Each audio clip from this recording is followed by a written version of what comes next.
Buenas a todos, c'est Karim Jouté du blog Espagnol Pas à Pas, astuces et conseils d'un prof pour apprendre l'espagnol. Je me trouve en ce moment à Cadaqués et j'ai décidé de me lever très tôt ce matin pour avoir un beau lever de soleil pour ma vidéo et malheureusement le ciel est couvert. Donc c'est pas grave, on aura les petits yeux mais pas le lever de soleil. En tout cas voici quelques images de Cadaqués bientôt le matin. En plein hiver, on est donc loin de la frénésie de l'été et aujourd'hui je vous parle de deux mots qui sont pas forcément difficiles à traduire mais qu'on a tendance à confondre nous les francophones, por et para. Je vous parle aujourd'hui d'un point donc assez difficile pour les francophones, la traduction de por et para. Il s'agit en fait pas d'une grosse règle de grammaire sur laquelle on a l'habitude de passer, nous profs d'espagnol, beaucoup de temps avec les élèves. Et en fait, il faudrait, en tout cas, les apprenants doivent y passer du temps parce que moi-même, j'ai confondu pendant assez longtemps ces deux mots parce qu'il y a certaines situations dans lesquelles les règles générales ne fonctionnent pas. Alors, c'est quoi la règle générale qu'on apprend en général? Por se traduit par et para se traduit par pour. Un moyen mnémotechnique pour s'en souvenir, c'est le nombre de lettres. Por, 3 lettres, par, 3 lettres, et para, qui se traduit par pour, est constitué de 4 lettres. Mais ça ne marche pas tout le temps. Par exemple, me appassiono, por, je me passionne pour quelque chose, donc ça ne fonctionne pas tout le temps. En fait, il y a une autre règle qui est beaucoup plus efficace. Petite voiture, ça va faire un peu de bruit. Une autre règle qui est plus efficace, qui est de prendre conscience que por renvoie à la cause ou au moyen et para au but. Mais ça ne fonctionne pas forcément toujours non plus. Et il y a d'autres petites exceptions. Donc la chose que je vous conseille, comme d'habitude, faire deux petites fiches, une fiche avec por et une fiche avec para, et d'écrire en fait tous les cas que vous rencontrez. Essayez de trouver vous-même les règles de por et para. Pas de panique, je vous propose de commencer ensemble ces deux fiches. Donc vous avez tous une petite fiche avec marqué por et vous listez les situations dans lesquelles vous rencontrez por. Je vous propose de commencer ensemble. Por renvoie à la cause et on met un exemple, toujours un exemple dans les fiches. He fracasado por ser envidioso. J'ai échoué parce que je suis envieux, par exemple. Ça peut aussi renvoyer à une traversée dans l'espace. Paso por la frontera, ou paso por los Pirineos para ir a España. Ça peut également être utilisé pour désigner un moment de la journée, donc ça marquez-le en rouge. On ne dit pas le matin, pour dire le matin on ne dit pas la mañana, on dit por la mañana.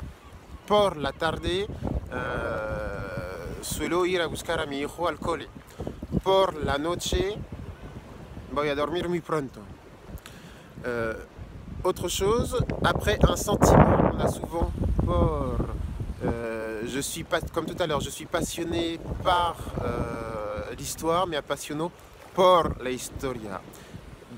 Et donc ça, marqué en rouge, sentiment de point, verbe de sentiment sont suivis par por, et lister vraiment les exemples concrets, mais apassiono por, par exemple.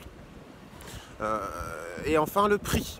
Et là, attention, c'est différent du français. Je vais acheter pour 10 €, lo he comprado por 10 euros. Donc pareil, on marque en rouge. Listez également dans cette fiche por, vous faites une fiche por bis, tous les verbes qui automatiquement sont suivis de por. Par exemple, preocuparse por, me preocupo por tu salud. Je me préoccupe de ta santé. Vous voyez, c'est deux en français. Me intereso por el espagnol, je m'intéresse à l'espagnol. Il y a vraiment des verbes qui se conjuguent toujours avec por. Et enfin, merci merci d'être venu ou merci de m'écouter. Gracias por haber venido, gracias por escucharme. Vous avez votre fiche avec por que vous continuerez de compléter. On passe à la fiche para.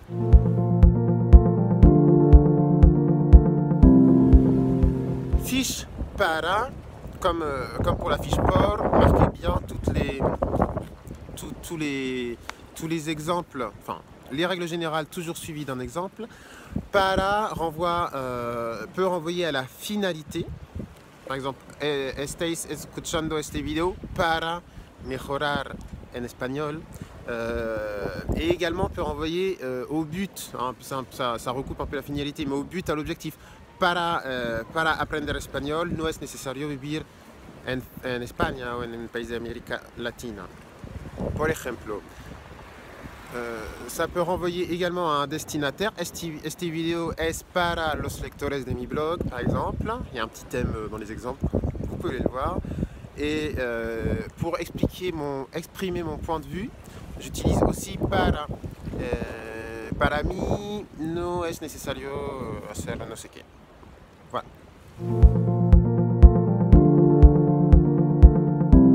Donc voilà, por et para, c'est vraiment deux termes qui sont très importants en espagnol, mais qu'on a pas forcément, sur lesquels on n'a pas forcément l'habitude de passer du temps, parce qu'on pense qu'ils sont très faciles à utiliser. Et en fait, non, faites vraiment des fiches. Si vous voulez parler un espagnol très précis, faites des fiches, parce qu'on est amené sinon à faire des erreurs assez régulièrement. Et por et para sert vraiment à distinguer ont vraiment deux sens différents, et parfois ils peuvent accompagner un même verbe et donner un sens différent. Par exemple, como por tener hambre, je mange parce que j'ai faim. Par contre, como para sobrevivir, je mange pour survivre. Donc ça ne modifie pas le sens du verbe, mais la finalité qu'on donne à ce verbe. Voilà, j'espère que cette vidéo vous a plu, malgré le coucher de soleil qui n'est pas là, mais les petits yeux qui eux sont bien là.